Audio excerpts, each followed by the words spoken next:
đi. Bởi vì anh biết trái tim em đã đổi thay, chẳng còn yêu anh, chẳng muốn anh bên cạnh em như lúc đầu. Một người mới thay anh mang đến cho em bao vui buồn. Và lần sau cuối anh khóc cho người anh yêu, và cơn đau ấy đã giúp anh mạnh mẽ hơn. Để rồi anh biết thế giới anh không còn em, anh vẫn cười.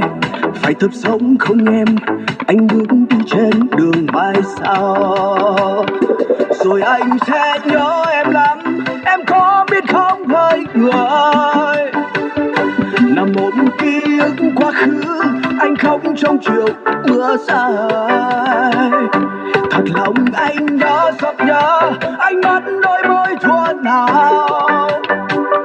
Dẫu bao nỗi buồn, anh quên em trong từng cơn đau.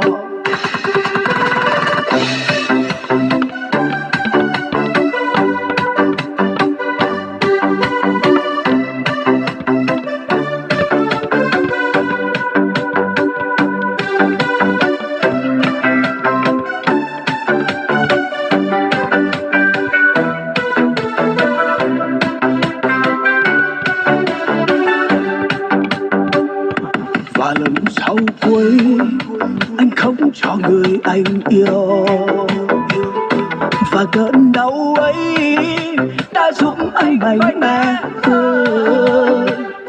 Để rồi anh biết thế giới anh không còn em, anh vẫn cười. Phải tập sống không em, anh bước đi trên đường mai sau. Rồi anh sẽ nhớ em lắm, em có biết không hỡi người.